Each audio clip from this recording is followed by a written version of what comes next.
Bonjour, alors on se retrouve pour une nouvelle vidéo où on va apprendre à handler les commandes et les événements. Pour le moment, on va seulement faire les commandes.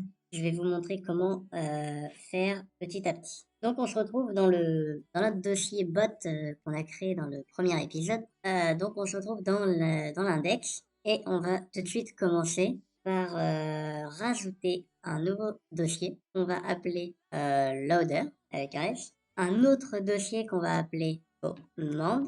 Voilà. Dans le dossier loader, on va créer un nouveau dossier qu'on va appeler load commands.js. Voilà. Et ici, on va utiliser un nouveau module. Donc, c'est le module fs. Const fs est égal à require fs. Voilà. Et donc, on va l'installer. Donc, new terminal npm ifs. Et voilà. Donc, maintenant, on a fs. Parfait. Donc, on fait un module.export est égal à 5 bot, hop là, à 5 bot.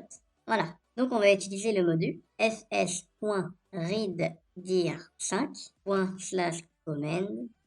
Donc là, on récupère dans le dossier commande, on va récupérer les commandes. Donc donc c'est F pour file. On pourrait mettre autre chose, mais c'est plus simple. Qui finissent par, alors, pas par command, mais par .js, voilà. Donc on récupère les commandes, on les filtre avec ceux qui finissent par .js et on fait un point par each à 5 file. Voilà. Donc là, une fois qu'on a récupéré nos commandes, on va faire un let command est égal à require, donc slash, voilà, commande slash file. Donc on va dans notre dossier commande, on va rentrer dedans et on récupère nos fichiers. Voilà. Ensuite, on fait un petit if, hop là, commande.name. Donc ça veut dire ou, les deux traits verticaux, ou alors le type of commande.name différent d'un string. Voilà. Donc on récupère ça et on fait get new type error. Voilà. Donc là, s'il n'y a pas de nom à la commande ou alors que le nom de la commande, c'est pas un string, alors on renvoie une nouvelle erreur qui va être, par exemple, la commande. Donc la commande, donc là, on va récupérer notre commande, donc notre file. On va récupérer juste le nom. Donc on va enlever le file, hop là, file.length. Donc ça c'est dans notre fichier, on y coupe, donc on coupe rien au début. File.length, c'est la longueur de la commande, donc le nombre de caractères, moins 3. Donc moins 3 parce qu'à la fin, il y a le point et le J et le S. Hop, n'a pas de nom. Voilà, par exemple. Ensuite, n'a pas fini. Ici, on va faire un bot.command.set commande.name, virgule, commande. On récupère le bot, les commandes et on met, on setup les commandes.name. Tac. Console.log et ici on peut mettre par exemple commande file. Donc on récupère notre commande. Donc la commande est chargée avec succès. Voilà. On peut mettre ça par exemple. Et donc là, vous avez fini le load command. Donc c'est ce qui va charger nos commandes pour le bot.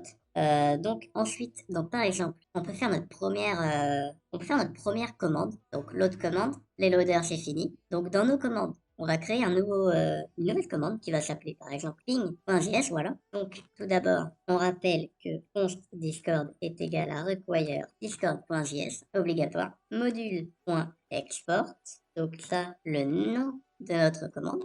Donc là, c'est la commande ping, A5 run, voilà, A5 run bot message. Voilà, maintenant, dans notre commande, nous, on veut juste que ça renvoie un message .reply avec le ping. Ping, voilà. Après, on peut définir le ping. Donc, hop, bot.ws. Donc, ça prend le bot, ça prend le WebSocket et ça renvoie le ping. Voilà. Donc, notre commande ping est finie aussi. On retourne dans notre index. Donc, là, pour faire un peu mieux, déjà, on peut faire un const intent, hop là, intent est égal à new discord.intent bitfield. Hop, non, pas besoin d'accolade. On met, hop, donc nos intents ici, et ici on peut les enlever. Ça fait un peu plus propre. Là, par exemple, on va y mettre nos const load commands est égal à require. Donc là, on va récupérer notre load command qui se situe dans loader, load command. Voilà. En dessous de notre bot.login. Donc après que la connexion du bot soit effectuée, on va faire un petit load commands bot. C'est pour charger nos commandes. Ensuite, on va quand même faire un petit bot.on message create, virgule, à 5 message, tac. Voilà. Ici, on va mettre un petit if le message.content strictement égal à ping. Donc là, c'est le nom de notre commande avec un préfixe en return. Donc on va chercher la commande. Donc bot.commands.get.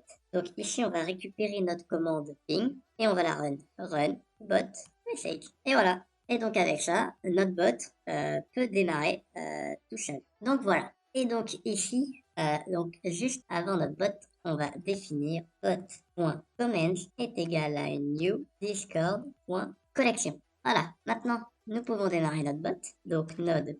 Et là, vous voyez que la commande ping.js a été chargée et que le robot est prêt. Donc si on retourne dans notre Discord, avec notre robot V14 qui est bel et bien démarré, on peut faire la commande ping et il nous renvoie bien le... Bon là c'est le ping, donc il nous renvoie le ping à moins. Donc pourquoi moins? Bonne question. Alors est-ce que c'est parce que je l'héberge directement moi d'ici? Mais donc voilà. Donc ici nous voyons que ça fonctionne bel et bien et donc on peut handler nos commandes. Donc on va créer toutes nos commandes dans le dossier commandes. Donc si vous avez des questions par rapport à votre code, si vous avez des problèmes ou quoi, tout se passe sur le serveur support. Donc, rejoignez-le. Donc, le lien est en description toujours. Voilà, vous voyez, ça papote tous les jours. Et moi, je vous dis à une prochaine vidéo où on va apprendre à handler les events. Et on passera ensuite au slash command. À bientôt!